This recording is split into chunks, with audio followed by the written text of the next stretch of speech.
Tonight, suspect charged. The latest on the Western frat party fire investigation. London police say the man who started it turned himself in. Plus, securing investment. We want to be able to have that long-term prosperity in our community. The manufacturing plant coming to Ingersoll in the wake of major job losses. And setting the field. Oh, Canada! Oh, congratulations. Opponents unveiled as the World Cup gets closer.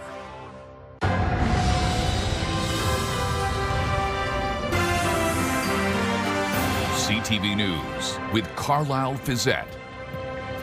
Good evening. Thanks for joining us. We begin tonight with an update to the frat house fire from earlier this week. CTV News has obtained video of the incident, which sent several people to hospital. And today, London police say a suspect has turned himself in. In this cell phone video, flames can be seen in the background of a fraternity party Tuesday night at the Pi Kappa Alpha House near Richmond and Cheapside. According to London police, 6 people suffered injuries of varying severity, including 5 women who were taken to hospital. As of Thursday, police said 2 of those women were still receiving treatment in hospital. However, they have not provided any details on the nature of their injuries. In a media release Friday, London police said a suspect had turned himself in. Police say they've now charged 20-year-old Bryson Donald with 1 count of criminal negligence causing bodily harm, saying he's responsible for starting the fire. Donald was scheduled to make a court appearance Friday, and police are still asking anyone else with information on the incident to contact them. And after that appearance today, Donald was released from custody, and his next court appearance is scheduled for January. Housing advocates are asking questions of City Hall, wondering why local frontline agencies have not been more involved with the mayor's plan to open a micro-shelter community next month. With more on those concerns, here's Daryl Newcomb.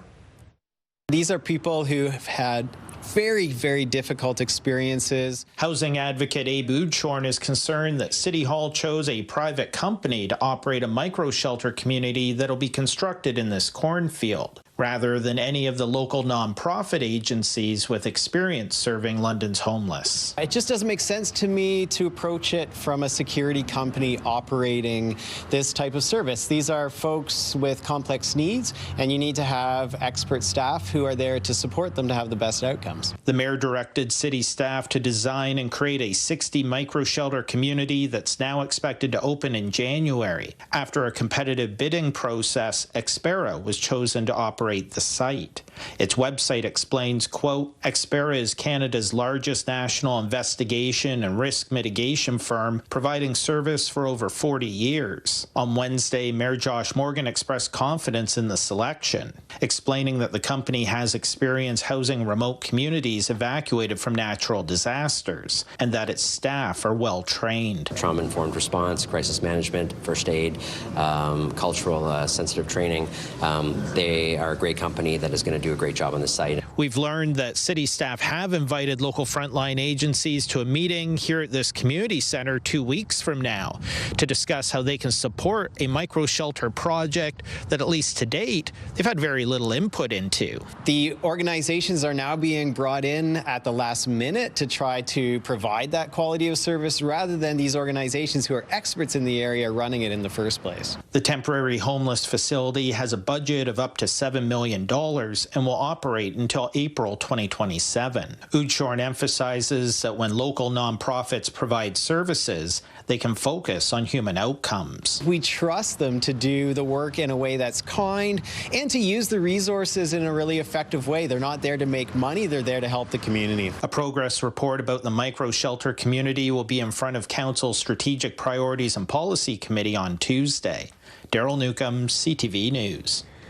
Meanwhile, officials in Chatham-Kent say a person living in a recently built cabin for people experiencing homelessness has died.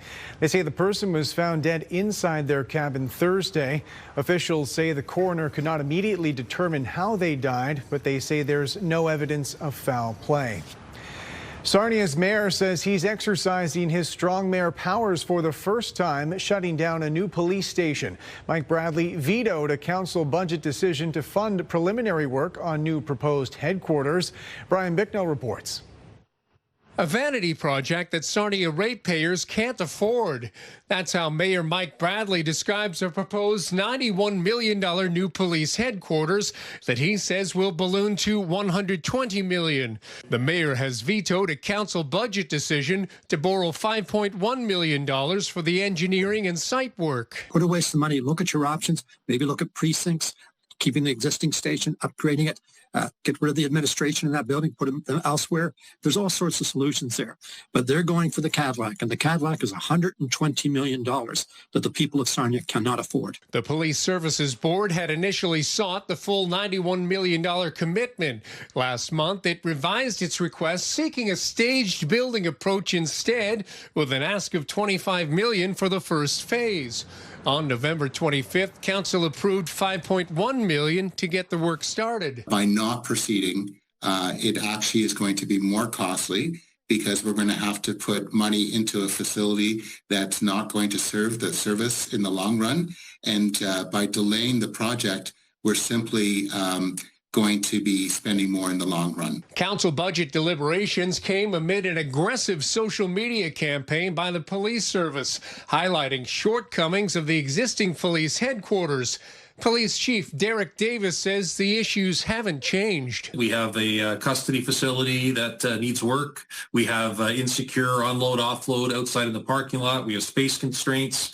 We have IT infrastructure issues. This building was built in 1987. It was built before computers were commonplace. Bradley also vetoed a decision to borrow more than $4 million for a proposed sports complex.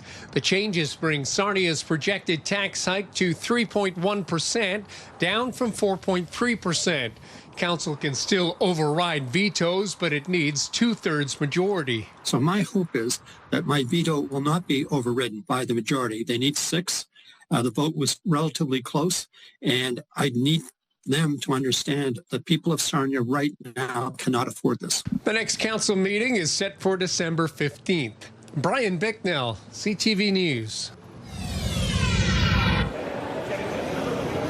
Good evening, I'm Rita Ismail. We're live inside CF Masonville Place here in London tonight, and I'm joined by Courtney with Salvation Army. Thank you so much for being here today. Thank you for having me. Now, we've spoken about this throughout this campaign. There's a big need in the community right across the board. Let's talk a little bit about that as this campaign makes its way through. Yeah, absolutely. What we're seeing is day in and day out, there are so many people that are in need and are hurting right now, and that's where this campaign comes in and really helps support the community. That could be your neighbors, it could be your children's friends at school, it could be somebody you work with. Tariffs have been a big pain point for people this year, and Ontario, in fact, is feeling that quite heavily throughout Canada. So it's not just, somebody who maybe doesn't have a job or what have you. There's lots of people out there that, work full time, may even be a 2-income household and are still really struggling and finding it hard to make ends meet. So this is where this is going to really help people. Absolutely. I think that's the point right there, is that it is everybody, right? With the cost of living, a lot of kids are going to be very happy this Christmas because we've been able to build this toy mountain. And again, if you have time, you can come down tonight. But if you can't make it tonight, there are many ways to get. Yep. So viewers can go to toymountain.ca and find all of the drop-off locations. But we've had some lovely sponsors on board, such as Goman's Appliances, CF Masonville Place, and London Bath Centers. So those locations are also available for drop-offs at any time. Wonderful. Thank you so much, Courtney. Let's get into the forecast. I'm glad I'm inside today because it is still quite chilly out there. Right now, sitting at -3. The winds have shifted, so that's great news. They're out of the south-southwest, about 24 kilometers per hour. As we head into the night, we're not in for a bitterly cold night like we were early this morning. A few clouds in advance of a low pressure system that is going to swing through tonight. And this weekend, we'll have brief warm up. And again, I'm careful with saying warm up, but compared to the last 48 hours, our temperatures will bump up. We are going to be dealing with some lake effect flurries, some snowfall, especially throughout Midwestern Ontario. I'll break down the full forecast for you a little later in the show. But for now, we're live from inside CF Masonville Place. I'm going to throw it back to you. Carlyle? Thanks very much, Rita. A new manufacturing facility is coming to Ingersoll, which officials say will create dozens of new jobs. And as Sean Irvin reports, it won't offset the layoffs at the Cami assembly plant, but it certainly helps. In a community devastated by 1,200 layoffs at GM Cami, any sign of economic growth in Ingersoll is welcome. The job numbers aren't huge, but the investment is very significant. ArcelorMittal Taylor Banks is already working to build a 154,000 square foot facility just off the 401. The firm produces steel safety components for the automotive industry. Some hiring has already begun, with a workforce of between 28 to 35 people expected to be in place by this time next year. Ingersoll officials report the company is hoping to start some pre-production this summer. AMTB already operates a facility in Woodstock. Ingersoll offered breaks on development charges and taxes to lure the firm to town. We're not looking for the quick win, and so we want to be able to have that long-term prosperity in our community.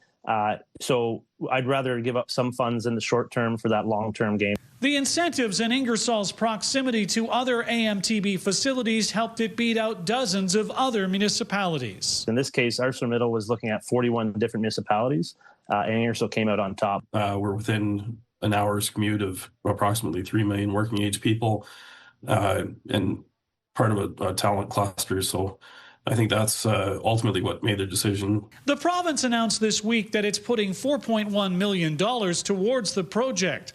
In a release to the media, the government stated AMTB is an example of the reshoring of production from the United States. While a positive development for Ingersoll, the community has no choice but to remain focused on Cami. Everyone here is confident the plant will restart. It's just a question of when. We anticipate it's going to be a bit of a longer term before we get positive news coming from that facility. But Petrie believes there is always the hope that more plants like this one are on the horizon to ease the impact. There's going to be more of that coming, I think. Sean Irvin, CTV News. The jury has returned several recommendations at the end of the inquest into the death of a London woman in police custody. Amanda Bolt was arrested in November 2019. She later collapsed in her cell and was rushed to hospital, where she died 10 days later. The jury recommendations emphasized embedding medical professionals within the headquarters detention unit while developing and implementing training for officers when it comes to medication requests, particularly when an inmate has been identified as high risk or provides information on personal health conditions. Provincial police are reporting a drop in impaired drivers 2 weeks into their festive ride campaign.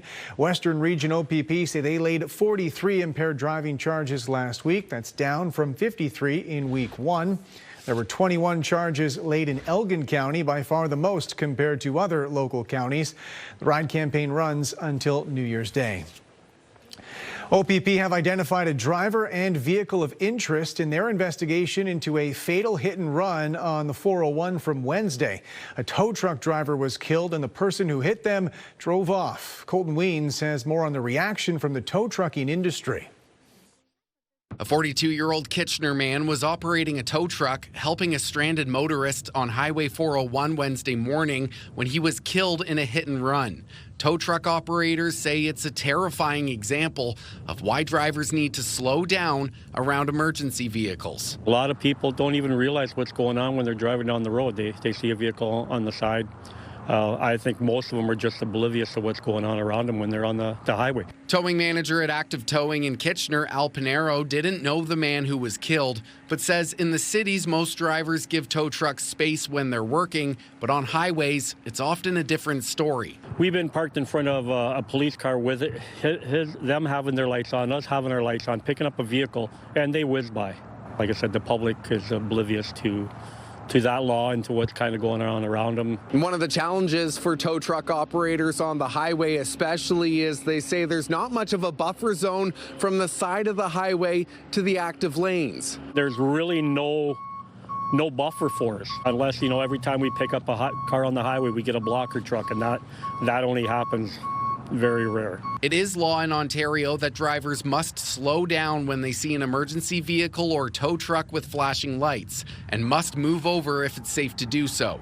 But while many do that for police, fire, and ambulance, is less common around tow trucks. The activity to do that same action for tow truck drivers, what we've seen is it's not as high as it is for other emergency services. Drivers that don't obey the law could face a fine of $400 to $2,000, 3 demerit points, and could have their license suspended. Even at giving that space, you feel the wind of highway speed vehicles going past you. DeFelice says while there is no set number that drivers must slow down to, they still must slow down significantly. Recognizing that there's a flow of traffic and you need to, manage the flow of traffic, but obviously 100 kilometers an hour speeding past someone who's working on the side of the road isn't safe. As for the investigation, police have identified a vehicle and driver of interest, but have not released any more updates. Colson Ween, CTV News, Kitchener. A hearing over a controversial Huron County gravel pit is heading to mediation.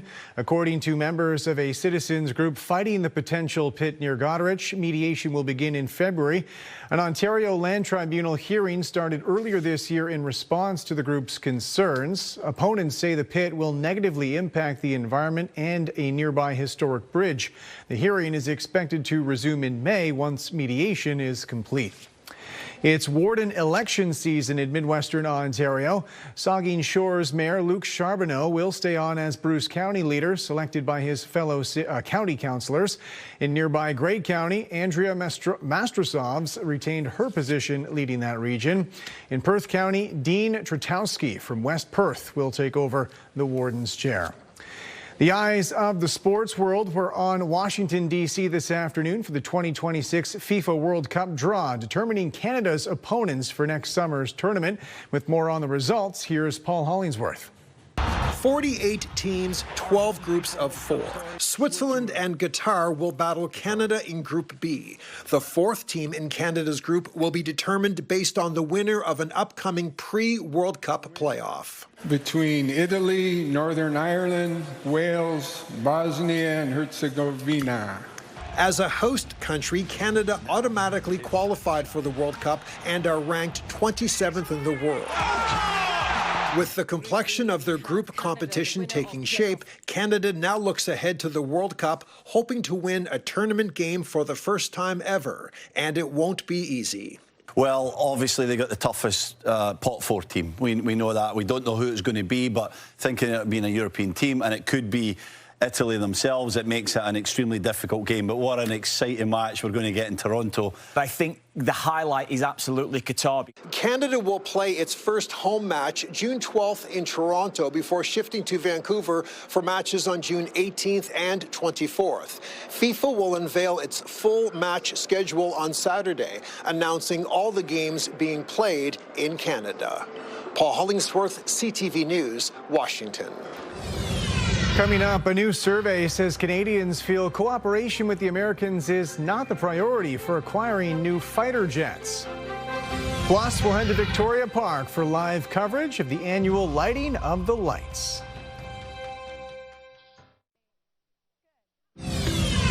Carry the fire for a world free from the fear of cancer, and time is almost up.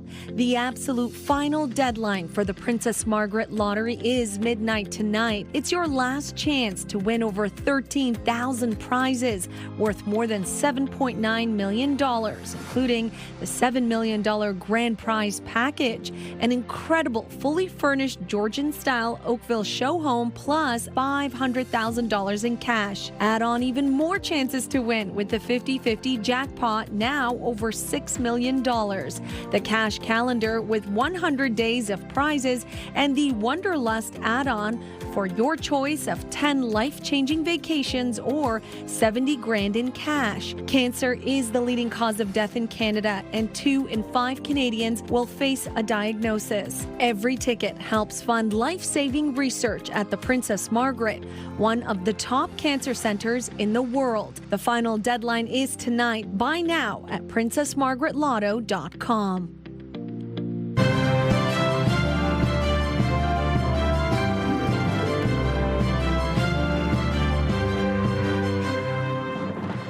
The federal government is reportedly reviewing options when it comes to new fighter jet purchases. Canada has a commitment with the U.S. for American-made planes, but as Rachel Aiello reports, a pitch from Sweden may force officials to reconsider. As the Canadian government contemplates following through on its procurement of Lockheed Martin's F-35s or diversifying the Air Force's fleet by also acquiring Swedish company Saab's Gripen E fighters, a nano survey about procurement priorities is shedding new light on what Canadians think is most important. 40% said having the fighter jet that is the best solution. 28% said picking the jet that generates the most Canadian jobs.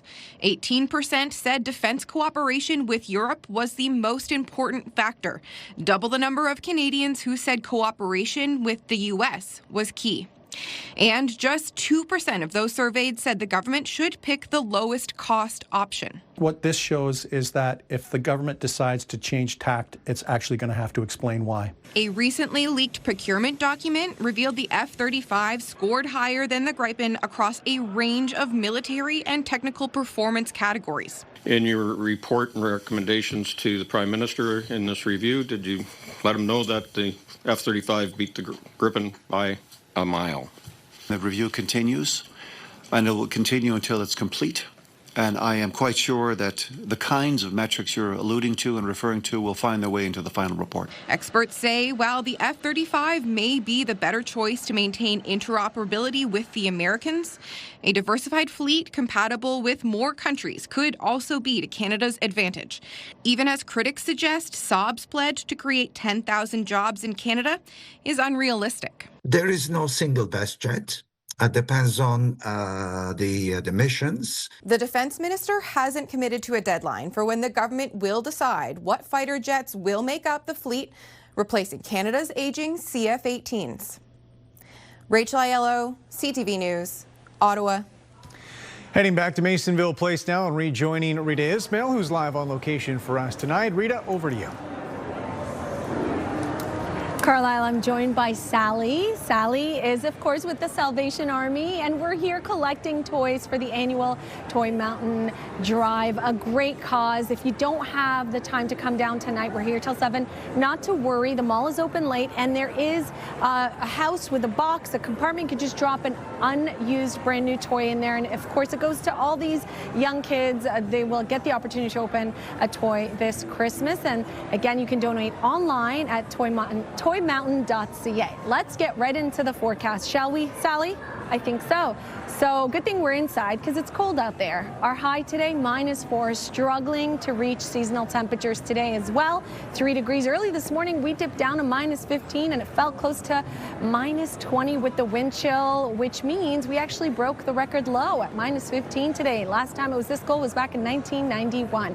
As we head into the night, our temperatures are ranging anywhere between -2 to -6, and the wind chill is still a factor, but not as bad. And that's because the winds have shifted. They're out of the southwest, about 20 to 40 kilometers per hour. There's a bit of cloud cover slowly starting to move in, and with that will be some moisture overnight. There is a weak low pressure system that's going to swing through early Saturday morning. As we zoom out, you can see that here. It's not packing a lot of moisture, but if it does tap into some of the Lake Huron moisture, we could see a couple centimeters of snowfall, a light dusting here, but accumulating in Midwestern Ontario. You could see overnight tonight. That will move out. The winds will kick up again over the lake, and that means lake effect flurries in store yet again. Secondary system comes through on Sunday. That one appears to have a little bit more widespread snowfall, so everybody will get at least a couple of centimeters of snow on Sunday. Sunshine and high pressure for Monday, but bitterly cold temperatures will return. This evening, though, if you're heading out, bundle up, -4, -6 overnight, and that wind chill not as bad as yesterday, but still something to keep in mind. Light snowfall early Saturday morning, and then we are going to warm up tomorrow in terms of our temperatures, because today, of course, was much colder. So tomorrow morning, -4, feeling like -10, but we're expecting to hit the freezing mark. So that's great news because we haven't been there in a while. So you can get outdoors without freezing. Heading into Sunday, there is that early morning snowfall Of course, that second system moving through, and then that story of us dipping back down to minus 13 Monday morning. Clear skies, of course, this time of year mean colder conditions, minus 6. And because we have snow on the ground, it is likely that our temperatures are going to stay on this colder side. We have that polar vortex in play as well. Another system moves through Tuesday, Wednesday, bringing with it a brief warm up, and then we're right back down to the bone-chilling temperature, Sally, minus 6 on Friday, feeling like minus 12. Midwestern Ontario, similar conditions for you, but you will feel a little bit colder and you will accumulate a little bit more snowfall, especially tomorrow and Sunday, because both of those systems are Alberta Clippers. You'll swing through and you will have at least 10 to 15 centimeters by the time this weekend is done. And I know you've had your fair share the last couple of days. Again, Monday, the brightest of the next 7, but certainly the coldest at 16, minus 16, overnight minus 7, and that's the daytime high. So Sally, I'm sure you're glad, 1, you're indoors, and 2, you have this warm costume to keep you nice and toasty because our temperatures are quite cold. And again, we're live inside CF Masonville Place. It doesn't take much to donate to this campaign. Toy Mountain, come on down, bring a gently brand new toy, drop it off, and if you can't, go online and donate. You are going to make some kids very happy this Christmas season. Right, Sally? Right. Thank you so much. Back to you, Carlyle. Rita, thanks very much. Later on CTV News, spend with caution when you don't have the funds. The risks of stretching your budget with buy now, pay later plans. Join us on the iHeartRadio Pure Country Countdown this weekend, Saturdays at 9, Sundays at 4. Luke Combs is talking about how he curates concert experiences. That sounds fun. Yeah. We'll get into all that and more this weekend. The Auburn Group Magic of Lights, powered by Liuna Local 1059, is back for the holidays at Fanshawe Conservation Area until January 3rd. Travel through a route of holiday lights and displays, great for the whole family. Enter online at ctvlondon.ca for your chance to win a vehicle pass.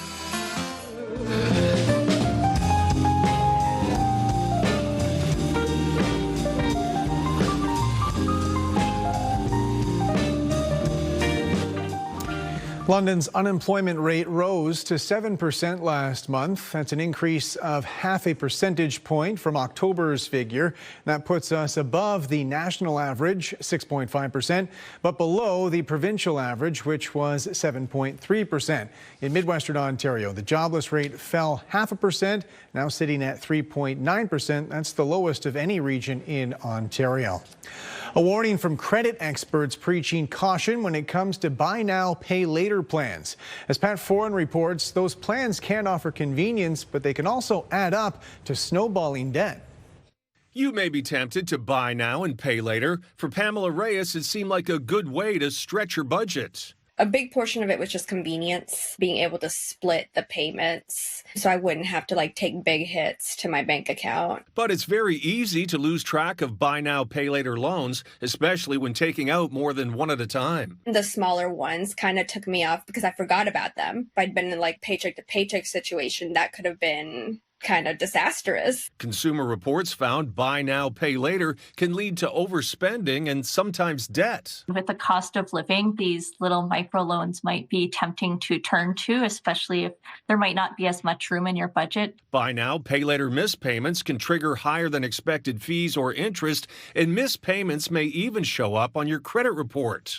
Some buy now, pay later lenders report missed or late payments to the credit bureaus, which could hurt your credit score, just like missing a credit card bill. That's why it's so important to stay on top of the loan payments. When using these services, choose loans carefully and check if you will be charged fees or interest. Avoid taking multiple loans out at once. And if you do, try to stick with the same company so you're not managing payments from different places. Set reminders for due dates. That can help avoid missed payments or overdraft fees. That's a dangerous trend that can really get people in a really difficult situation. And we're hoping to see a reduction in that and more awareness around these debt types. And keep in mind, when it comes to returns, it's much easier to sort them out with a credit card. With Buy Now, Pay Later, refunds can take longer to process, and you may need to keep making payments until it's resolved. As for Reyes, she's decided to be more careful before using the plans. If you could not afford to make the payment in one go, I would not even consider the Buy Now, Pay Later. Pat Foran, CTV News. The federal government is serving Stellantis a notice of default after the automaker shifted production from Brampton to the United States. Back in October, Stellantis officials announced planned production of the Jeep Compass would move from Brampton to Illinois. The federal industry minister told the Standing Committee on International Trade the move breaches federal contracts tied to manufacturing in Brampton and Windsor, saying the contract for federal funding at the Windsor battery plant included a job guarantee in Brampton. Canada's main stock index was weighed down by losses in the technology sector. The TSX closed down 166 points. The Dow gained 104. The Nasdaq is up 73. The Canadian dollar added almost half a cent today. On commodity markets, gold was unchanged and oil gained 41 cents a barrel. When we return, in a bid to avoid a separatist referendum, the province of Alberta is changing the rules. Come on, boys, you can do better than that. Okay, girls, we need your help, okay? Here we go. Perth County OPP say they're looking for a man wanted for an indecent act in Mitchell. They say it happened November 22nd on the walking path at Lions Park. The suspect is described as white with a heavy build, approximately 6 feet tall with short black hair.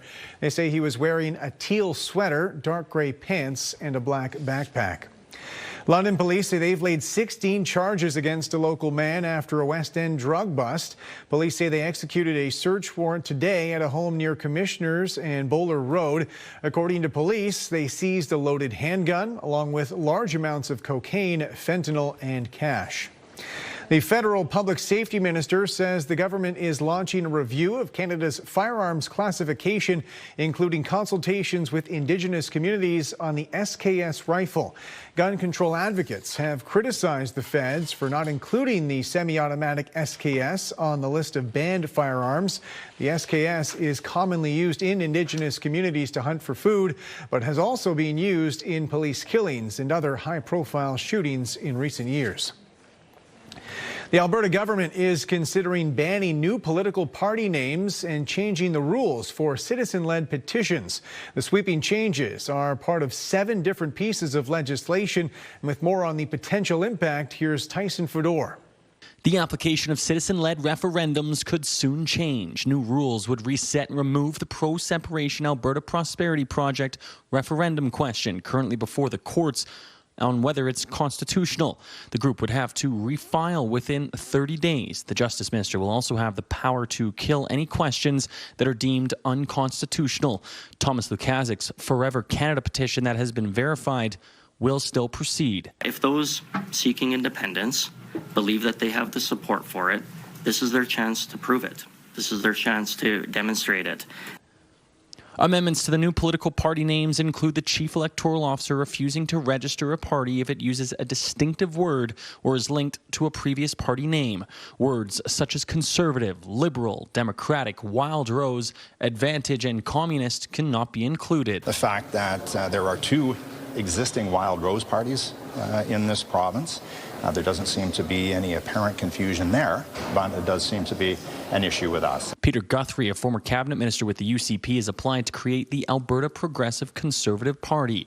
These new rules, however, would forbid that. The UCP has been doing their best to try to hold us back, and they've been doing it for a long time. The fact that they're trying to thwart the effort that he's engaged in right now seems to suggest that they're worried about Peter Guthrie. If passed, that amendment would be retroactive to July of this year. The province believes similar names would confuse Alberta voters. It would be no different than a party coming forward and seeking to register a name, the Alberta Democrats, or the New Liberals, or the Greenest party. Nobody is trying to use the Liberal name or the New Democratic name. The Election Act will also be modified, increasing the number of signatures for an MLA nomination from 25 to 100, a direct response to the longest ballot of 200 names in the federal by-election that saw a long list of candidates trying to upset Conservative leader Pierre Poilievre, who went on to win. Tyson Fedor, CTV News, Calgary. Consultations are underway on Quebec's controversial constitution bill. A draft constitution was tabled 2 months ago, which was meant to be a unifying declaration of common values, including secularism, gender equality, abortion rights, and status of the French language. The bill has faced opposition, though, with critics saying it would limit dissent, eroding human rights. More than 200 individuals and groups are scheduled to appear at these consultations. 2 founding members of Canada's Net Zero Advisory Board have resigned, accusing the Prime Minister of not seeking their advice on key policy decisions like the Alberta Energy Deal and Bill 5. The Net Zero Advisory Body was created in 2021 to advise the federal government on emission targets and reduction. Former co-chair and co-founder Simon Donner announced his resignation on social media this week, saying it had become harder to run the Net Zero Advisory Body this year, citing the government's changing climate priorities. Fellow co-founder Catherine Abreu also resigned, saying their operations had been significantly curtailed, essentially serving in name only. The Blythe Festival is launching a holiday season fundraising campaign. The festival's final show of the season opens tonight, called the Huron County Christmas Carol. Officials say they're getting less government funding, though, while dealing with higher costs, so they're hoping to raise $50,000. Organizers say this year brought in nearly 25,000 patrons, a 20% increase on last season. I'm Sherry Flick, host of Weekend Spotlight. This Saturday, we have Nuts for Cheese coming in to talk about their amazing story of success. Tech Alliance talking about the great tech industry that has been growing phenomenally here in London. Highland Cinemas has all kinds of great movies and events planned for the Christmas season.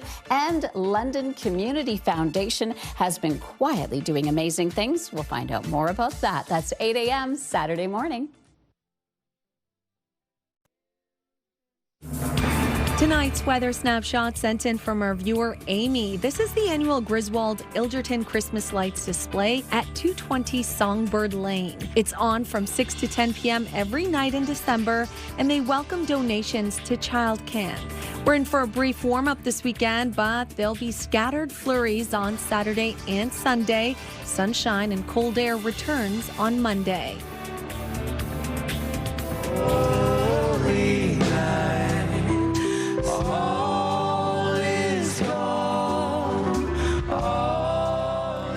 U.S. military officials say they've carried out another lethal strike against a suspected drug smuggling boat. They say 4 people were killed in this strike, the 22nd against boats in the Caribbean Sea and Pacific Ocean. The death toll from the Trump administration's bombing campaign on suspected drug smuggling vessels is now at least 87. Meanwhile, closed-door briefings are playing out in Washington between lawmakers and American Admiral Frank Bradley about the first boat strike on September 2nd. There are reports Bradley ordered a follow-up attack that killed 2 people who survived the initial strike. Bradley told lawmakers there was no kill-them-all order from Defense Secretary Pete Hegseth. Legal experts have warned killing survivors at sea could violate the laws of warfare. The initial strike was illegal. The second strike was illegal. It's illegal under international law. It's illegal underneath laws of warfare. It's also illegal. It's murder. It's illegal under U.S. domestic laws. A massive entertainment deal has been finalized, with Netflix set to take over Warner Brothers Discovery for more than $80 billion. The acquisition gives Netflix access to a vast film catalog and the prestigious streaming service HBO Max. It's the largest consolidation deal in the entertainment industry since Disney's $71 billion deal to acquire Fox in 2019. The Netflix agreement is expected to face substantial scrutiny from competition regulators. And both Netflix and Warner Discovery say the deal likely won't be finalized until 2027. And this is shaking the industry to its core. I mean, the one thing, I guess, the reason that Netflix particularly wanted Warner Brothers is that now they have access to the Harry Potter series. They've got access to the DCU, Superman, Batman. You know, there's so many popular TV shows, the whole HBO catalog, the whole CBS catalog. Former Prime Minister Justin Trudeau and his girlfriend, pop star Katy Perry, were in Japan this week visiting with a former Japanese PM. This photo was shared by Fumio Kishida. Trudeau posted after, saying in part, "Great to see you. Katy and I were so glad to have the chance to sit down with you and Yuko." According to People magazine, this is the first time Perry has joined Trudeau in a political capacity.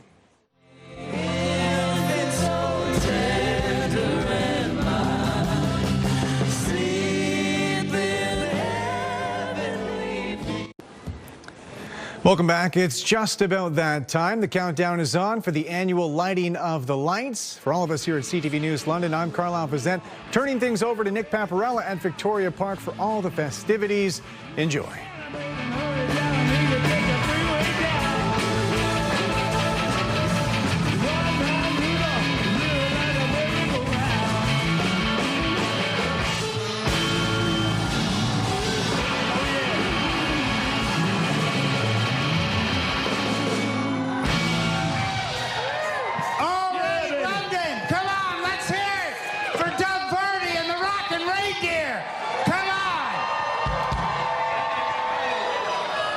Victoria Park, how's everyone doing out there? Let me hear you. Hey, are you ready for the lights to come on at Christmas? All right, before we do that, we have some very special guests we need to introduce. First, the mayor of our city. A big, big round of applause for Josh Morgan. Thanks. Come on up, John. All right, everyone. Good to see you tonight. I am actually here with a number of city councillors. I got Councillor Privel, Councillor McAllister, Councillor Rahman, Councillor Van Meerbergen, Councillor, I think they're all here. The CEO of London Hydro, we got Cuddy, Councillor Cuddy here, City Manager Sandra Datersbear. We're here really to celebrate the lighting of the lights with you, a phenomenal time of year where we get to gather, we get to light up these amazing lights. There's some other cities that had a little problem with their Christmas tree lights. Ours are going to be amazing, 70,000 lights across here starting off the holiday season. And thank you for being kind to each other. Thank you for being generous this holiday season. We love everything you do for our city, and so great to be here tonight. And we got an amazing special guest to help throw the switch tonight. Nick? Yes, yes, yes. Thank you very much. A big round of applause for Josh Morgan, the Mayor of London. And my friend here is a very special guest, the guy who's going to hit the switch. Can you believe it? 30 years ago, this guy walked across Ontario with his son from Jesse's Journey. A big round of applause for John Davidson. Come on. Thank you very much. I just want to very quickly say it was a great honor to be here 30 years ago and tonight. I thank you all. And on the event of our 30th anniversary, this is the year that Jesse's Journey is giving out, thanks to you and people just like you across Canada, our $20 millionth to research. Thank you. All right. John, are you ready to flick the switch? Hey, London, are you ready for the lights to come on at Christmas? All right, let's hear it for Doug Varney, Glenn Bennett, the Rockin' Reindeer.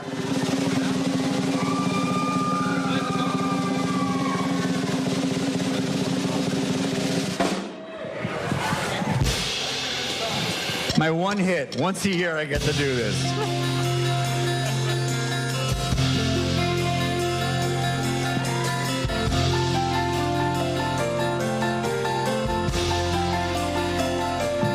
When the lights come on at Christmas, may your love shine just as bright. May you see the world around you in a new and different light. Like a candle in the window on a dark and stormy night. When the lights come on at Christmas, may your love shine just as bright. explain this feeling like it happened overnight. As the world puts on its problems and puts on a coat of white. It's a time of dreams and wishes. There's just nothing to compare. You can see it on the faces of the children everywhere. When the lights come on at Christmas, may your love shine just as bright. May you see the world around you in a new and different light. Like a candle in the window on a dark and stormy night. When the lights come on at Christmas, may your love shine just as bright. Can you tell me? Does anybody know why this can't stay? Can you tell me? Does it have to end on Christmas 3 to Christmas Day? When the lights come on at Christmas, may your love shine just as bright. May you see the world around you in a new and different light. Like a candle in the window on a dark and stormy night. When the lights come on at Christmas, your love shine just as bright. Oh, when the lights come on at Christmas, may your love shine just as bright. May you see the world around you in a new and different light. Like a candle in the window on a dark and stormy night. When the lights come on at Christmas, may your love shine just as bright. When the lights come on at Christmas, may your love shine